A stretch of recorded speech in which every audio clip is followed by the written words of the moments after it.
প্ৰকাশ পালে অসম সত্ৰ মহাসভাৰ সত্ৰীয়া সংস্কৃতি চৰ্চা কেন্দ্ৰ পৰীক্ষা পৰিষদৰ 2024-25 বৰ্ষৰ সত্ৰীয়া সংগীতৰ পৰীক্ষাৰ ফলাফল।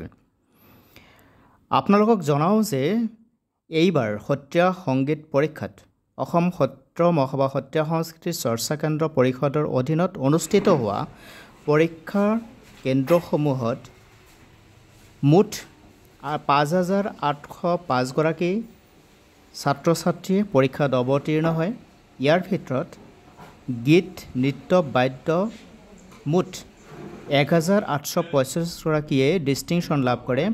গীত নৃত্য বাদ্যত সৰ্বমুঠ 4,878 গৰাকীয়ে প্ৰথম বিভাগ আৰু 860 গৰাকীয়ে দ্বিতীয়, 66 গৰাকীয়ে তৃতীয় বিভাগত উত্তীৰ্ণ হ'বলৈ সক্ষম হয়। পৰীক্ষা পৰিষদৰ ফালৰ পৰা জানিবলৈ দিয়া মতে এইবাৰ বিশাৰদ ছাত্ৰ ছাত্ৰীৰ গীত নৃত্য বাদ্য তিনিটা বিষয়ৰ 394 গৰাকী আছিলে। তাৰে ভিতৰত নৃত্যৰ বিশাৰদ লাভ কৰিবলৈ সক্ষম হয় 2,075 গৰাকী, গায়ন বিশাৰদ 55 গৰাকী, বায়ন বিশাৰদ 64 গৰাকী। ফাইন আৰ্টছ চাৰুকলাৰ ওপৰত পৰীক্ষা অনুষ্ঠিত হৈছিল আৰু এই পৰীক্ষাত প্ৰথম বিভাগত উত্তীৰ্ণ হয় 373 গৰাকী, দ্বিতীয় বিভাগত 63 গৰাকী আৰু তৃতীয় বিভাগত 10 গৰাকী। ডিষ্টিংশ্যন লাভ কৰে 169 গৰাকী। অসম সত্ৰ মহাসভা সত্ৰীয়া সংস্কৃতি চৰ্চা কেন্দ্ৰ পৰীক্ষা পৰিষদৰ সত্ৰীয়া সংগীত অৰ্থাৎ গীত নৃত্য বাদ্যক উত্তৰ প্ৰজন্মৰ মাজত ডিপ্ল'মেটিকভাৱে আগবঢ়াই দিবৰ কাৰণে যি প্ৰয়াস সেয়া প্ৰশংসনীয় আৰু অতি নিয়াৰিকৈ প্ৰতি বছৰে অনুষ্ঠিত কৰি আহিছে পৰীক্ষাসমূহ।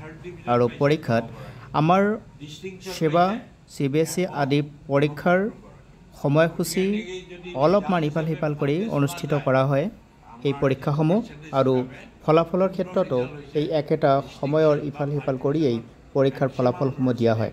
আৰু আপোনালোকে জানে যে আজি একে সময়তেই ইয়াত আমাৰ HSLC পৰীক্ষাৰ অৰ্থাৎ মেট্ৰিক পৰীক্ষাৰ ফলাফল ঘোষণা কৰা হৈছে। সেই একেই সময়তে অসম সত্ৰ মহাসভা সত্ৰীয়া সংস্কৃতি চৰ্চা কেন্দ্ৰ পৰিষদে প্ৰকাশ কৰিছে সত্ৰীয়া সংগীতৰ পৰীক্ষাৰ ফলাফল। চাওক আমাৰ এক প্ৰতিবেদন CNKD নিউজ। কাৰণ ল'ৰা ছোৱালীয়ে বেছি জানিব লাগিব, কাৰণ এইটো ফাষ্ট এটা ছাবজেক্ট। আমাৰ গীতেই হওক বা নৃত্যই হওক বা বাদ্যই হওক বা ফাইন আৰ্টছেই হওক, এই আমাৰ যিখিনি আমাৰ ছাবজেক্ট এইটো বৰ ফাৰ্ষ্ট ছাবজেক্ট। এইখিনি লং কুৱেশ্যন দিলে গোটেইখিনি কভাৰ নহয়, গতিকে আমি শ্বৰ্ট কুৱেশ্যনেদি মেক্সিমাম শ্বৰ্ট কুৱেশ্যন দি পেলাই তেওঁলোকক আমি এই পৰীক্ষা হলত বহাৰ ব্যৱস্থা কৰিছোঁ, পৰীক্ষা লৈছোঁ আৰু তাৰ ওপৰত ৰিজাল্টটো দিছোঁ। দেখিছোঁ ল'ৰা ছোৱালীয়ে যথেষ্ট আয়ত্ব কৰিছে আৰু তেওঁলোকৰ সুন্দৰ এটা ৰিজাল্ট হৈছে। পাৰ্চেণ্টেজ হিচাপে আমি এইখিনি 9 দি ক'ব পাৰোঁ। গতিকে আমাৰ এই ক্ষেত্ৰত আমি এটাই আপোনালোকৰ যোগেদি এটা আমি ৰিকুৱেষ্ট কৰিব খুজিছোঁ, বিশেষকৈ আমাৰ শিক্ষকসকলৰ, বিভিন্ন বিদ্যালয়ত থকা মহাবিদ্যালয়ত থকা আমাৰ শিক্ষকসকলক আৰু যিসকল আমাৰ পৰিচালনা কমিটি আছে তেওঁলোকক, বিদ্যালয়ৰ পৰিচালনা কমিটি তেওঁলোকক আমি অনুৰোধ কৰিছোঁ, অকণমান আপোনালোকে যদি চেষ্টা কৰে 100% ফাৰ্ষ্ট ডিভিজন পাব বুলি আমি দৃঢ়তাৰে ক'ব পাৰিম। ধন্যবাদ। বিশাৰদত আমি বেলেগকৈ ছেপাৰেট কৰি দেখুৱাইছোঁ।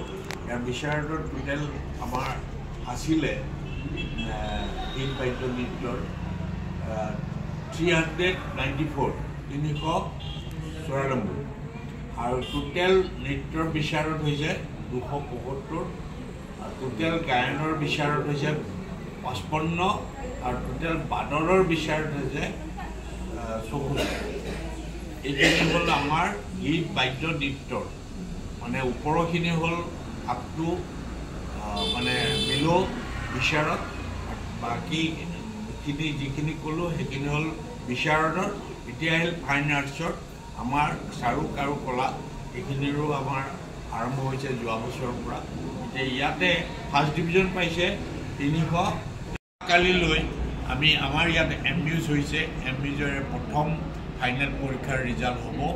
কালিলৈ আমি এইটো আমাৰ ৱেবছাইটত সকলোৱে পাব। তাৰ পৰৱৰ্তী কালত আমি মাৰ্কশ্বিটবিলাক পঠিয়াই দিম নিজৰ ঠাইলৈ, নিজৰ ডিষ্ট্ৰিবিউট কৰা হ'ব। কিন্তু কথা হ'ল কাইলৈ আমি MU MUSৰ ফাইনেল স্নাতক হিচাপে তেওঁলোকে এখন এটা দেওনা পাৰ হ'ল বুলি আমি কাইলৈ